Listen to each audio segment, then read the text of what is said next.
keessa inni gallakkisinaay of eeggadhaa garuu ijoolleen hatu qabani mana keenyonni akkasiin jiru dubartoota bichaadha haqiiqan deemanii jiru suuqii deemoota siistarri ofiishti makiinaa qabdi siistarii fana deemti lamin ijoolleen dura jirtu ijoollee waa kaansileeshinii qabdu ijoollee paaspoortii qabdu kalli walli miti eecha fuutee deemti siistarii ofiishiti foofti kanaa ala garuu gibbiidha gadi ba'uu faqadduuf gibbiidha gadi ba'uu maaliif kan dhufna hojiidhaan malee ashikaakkabu yookiin dhiira wal jawannoo dhiira jedha silkiin kan keeti maal dhibin gaalee baabuu baate isu ay malakatan gin qayet kan dhiira waama dhiira bira naqee dhufa mana ijaaza kan baa indagee lamin dubartii santaramtuudha ishees anis akkuma argitan odoo minniqi wuxxuu xirrii baree maalin godhan gola maadaame keenya akka nama kamii asirraa dhufaan farda albasoo garbuu kuufe asirraa dhufamaan oolu galatoo mubbileessa simbootii galatoo kanaafuu nu bira hoo dhuftani xibqiitu jira beeti afarraatti balaallaችሁ hojjetattan hundi keessanii hangam kutusuudha soofarraa beeti barre firaashira kan lafa rabbi kabbiin hangam akkuma idimee dhugaa tokko caallan ka'etti soofarra rafiyetti akka nama adaba seerri mana keenya keessa jiru qalii halkan takka bulteedha deemu malee jettee dabra dhufu dhibba sadii kaffalti gaafa deemti dhibba sadii dhibba jaha kaffalti jechuudha beelaala mul'aala mee mucuu sammuu beekinu jedhu mee waan qabu yaala moo bulte namni biiroo barjaa meeqa taa'ee haga barbaree akka midhaan irra gargaramee taa'aa jira nyaata kaffaltu kiraa manaa kaffaltu mee maaltu ishii cinqi maal akka ishii kuquttuute akka ishii godhu odoo kiraa manaa kaffalte ishii wanni nani andabatii kee fuutee dubbatu roomin nuyi fuutetiin birii nuyi itti obboleetti ishiitii kiraa manaa kaffalatti akkuma sin nuun hin jennee dafan galanni rabbii bade kun mucoo eeggadde hojii galchillee asinis mucoo muluu jedhamtu argitan muluu kanaan nyaata wadda ani baasee jiru gaafa hojii deemu odoon achitti hafe guyyaa tokko domboo qadhee jedhee addageechanii mucoo san tasan koomin irratti anuu si dagadde na eenyu ati jedhe na saamee hundachu mucoo mati jedha hojii galche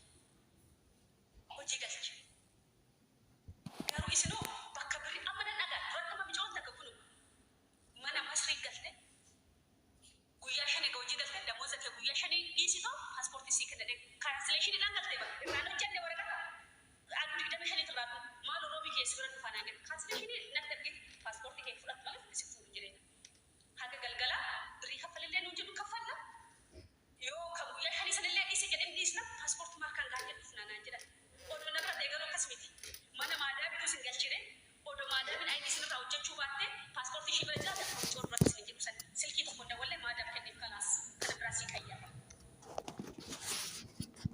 sinii galee jira miti daanii wayyee badhu kan jedhu kanaaf mana ba'aa sa'aatii ta'e ajaa'ilee jira ibsaalaa ibsine yoo mucaan keenya ibsin beeku malee asiin kaaniya nagaan naa bulaa fayyaa ta'aadha inshaallah nama boru nu waajjisiisu borolitti maalidha kan tokko barreeffatti kun nama fuula waaqayyoo kan jedhu kaansileeshinii dubartii yoo qabaatte sin galcha yookiin immoo dhiira yoo taate gaaffii dhiiratiif maala si galcha obboleessati haaraa biyyarraa fidu ijoollee afaan beektu meeqaa siistarinoo ifiddi ishiidhan wal sin qunnamsiisa mara koon hin jiru ani hojii afur shan hojjechu rabbi woo xiqqaatti hojii afran hojjadhe hojii maadaan ifaan hojii shan bakka majnuunuma ta'uun barbaadudha falan hojii ofirraa qaqannasuu dhaqe ijoollee kaansileeshinii qabdan kaansileeshinii qabnaa naan jedha sinan galcha haara woo ta'e immoo haara amma biyyarraa fidu maaloo hojjetu mee maalidha allah ya rabbi dubartiidhaati dhiira si seebee boota argitaa kan maali tan boota argitaa naan jettan way nageenyi si haa baay'atan aamin siif isaa baay'atu haa dhugo dubaayii meeqan gashitaa wayye si gaafachuu barbaade biyyarra buukii baafadhee dhufeeyyuu buukii san immoo itti bilbila wajjiniin waliin konteetti qaba beektaa bilbila san immoo biyyarratti gatee dhufe nan galcha qulqullinaan xiyyaa kaansileeshinii yoo qabaatte amma hojii farkaanan qaba kumaaf 200 aayidii irraa hojjetamu itti fufi amma ani birrii buukii san irratti waan erge tiraansfar na jalaa ba'uu hin danda'anii bilbila kiyya saniin bilbili keenya akka jira nama biraatiin kennee dhufe bilbila koodii isaa koodii bilbila moo waan buukii kan mobaayil baankii hin beekan kaa garuu tiraansfar godhuun koodii barbaachisaa taadama baankii nooti mobaayil baankii si badu mistir koodii keessatti nimne natti mee jira kan inni beekaniire hin beekanis ishee garuu haa ta'u birrii ergite miseejin isaa bira dhaqaa hin argu anuu kanan sodaadhaa mobaayil baankii dhaa miti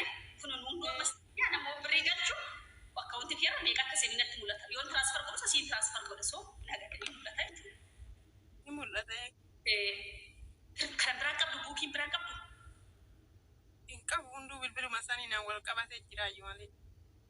Maal taatee ati akkam taatee moobaayil baankii oduu ministeera oduu baankii sitti gaafa moobaayil baankii si bana sitti nimne maal akka namatti mul'isuu kan qabu ministeera koodii dhabu maal masmara saniin kan batte maal nimsoo koo fudhadha.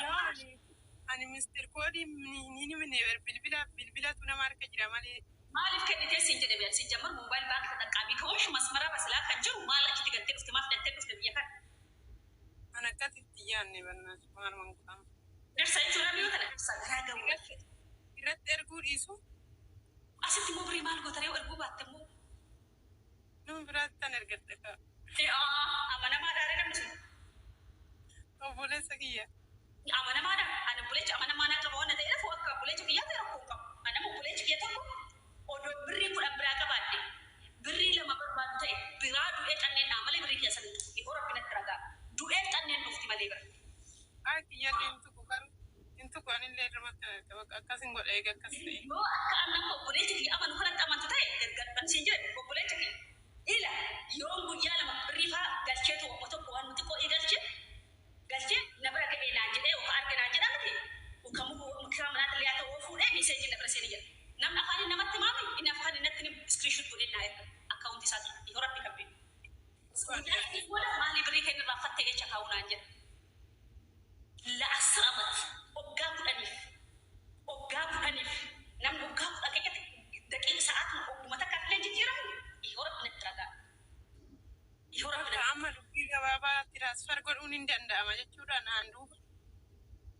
Birrii keessantu bira amma namichi kun abbaa manaa kee yoo ta'ee samaana walirraa qabaattan ta'ee rabbi waan fidini gaa'elli keetiin duubatti waan deebi'u ta'ee odoo wal kassastan baalaansii birrii keetiin argaa oola inni achi baankii dhaqees kassasaa addaan qooddata yoo abbaa. Yaadiyaan akkasiiti miti abbaa manaati miti lakki.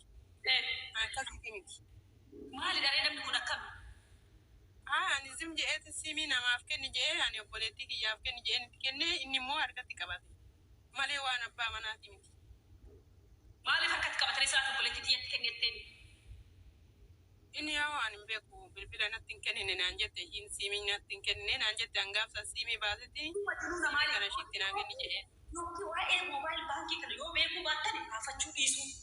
Yoo irraa beektan masmara seem kaardii masmara moobaayil baankii ittiin baafattasa qafoo miti bara. Masmara moobaayil baankii ittiin baafattasa laasin caccabsii gadi gootu waan gootu godhamte. Si jamar dama ko bittaaqii odoo beektu ta'ee hin beekne waan hin beekneef anillee naan galle akkanatti dhageen biraa deemee erganas gahee naa galee beektaa waan akkanaaf. Amma birrii kee faa bara baankiidhaan yoo galfatte eenyuraan illee galfatte birrii kee akkaawuntii keessi seeru miseejiidhaan bira teechee argita. Odoo mana illee irratti barbaadde odoo lafallee odoo ijaarratti odoo lafa bitachuu barbaadde odoo mana illee irratti ijaarrachuu barbaadde odoo namaaf illee waa godhuu barbaadde maal asii akka dura akkaawuntii isaan dura asumarraa birrii kuma shanis ta'u lamas ta'u qannastee argita. Ofuma bira teechee beeku. Simii odoo fidee ofiin akkas ta'aa jiru ture. Enggak ada. Aku Itoophiyaatti itti fayyadamu san fayyadamta barasittillee. Kunoo akkasuma birrii kiyya walla masaratan godhadhan moobaayilii kiyya bitu biratti yoo waa erguu barbaade sumaan tiraansfer godha. Akkaawuntii kiyya Itoophiyaa irra jiru. Buukii kiyya dhaqaa baankii naa dhaqaa irratti naa guujisiisaa meeqa galee jedhama. Bakka jirtu teechee tiraansfer goota bakka jirtu teechee birrii kee laata. Kasha boleetti yaabba. Galatoome ani naan galee waan akkana ani waan fayyadu seene beektaa ani siimiin kun bakka eegan biyyaa bahee waan fayyadu seene waan na fayyadu seene ani. Hoggaa meeqa siyaaf lama galuudhaaf isheen? Hara ganaa reefuun hoggaa tokko guutaa hoggaa tokko hin guunne. Birrii hoggaa tokko acha keechare? Birrii hoggaa tokko ajuma ajaa addaatirra na oolche. Akka hoggaa takka tanaan qabattullee maa rakkoon jiru is qabattu gizee galuu hedduu?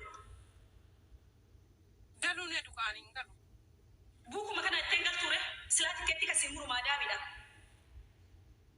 Ishii bakka hoggaa tokko guutee dangala bakka eeguudha. Hoggaa lama guutee dangala. Dama galtee tikeetti kasii muru hin waan ati gootu jiru deemtee damuus matee hoggaa tokko santu ji'a takka taasisan sirra deemtee ba'aa kana furaa buustee deemtee. Ishii waa qirnaa tokko nan godha bakka. Fayyaa Galatoome. ishii galatarraa hafa. Dhiiraan galchaa.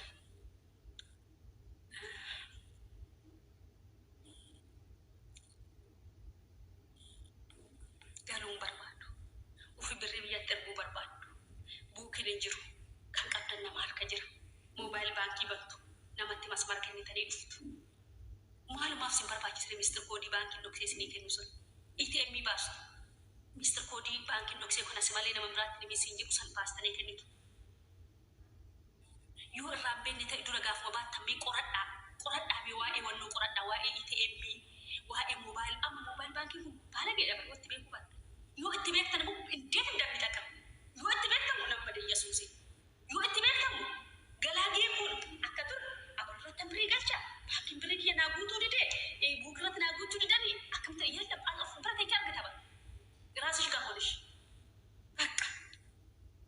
ayyaanni gaa abbaa barbaadde kuma lama kuma takka asii as ta'e transfer gootaaf malee deebii baankiin kana si erge eegee yeellam wayinii silkii kiyya kana rabbi kan beeku anumatu guddaadha nyaata gizima hundaan hoggaa meeqa koronaa dura bilis ni jedhama iskiriinii isaa ol ka'ee rabbi kan beeku in kukkufa rabbi kan beeku indoo deebitu wal hojjechiisa ihee qirsi no ihee silki qirsiidha muuziyeemii hoggaa meeqa silki fakkaatoo xiqqaatu hoggaa torbaama silkiin kun eegan bite koronaa dura bite koronaan isseenne bara silkii kana bitu diraama 850 hinkufaa dhammalanu kan olal kun asin maftuu natti mul'ise rabbi kan beeku kan amma muuziyeemii dhaafan teechisa.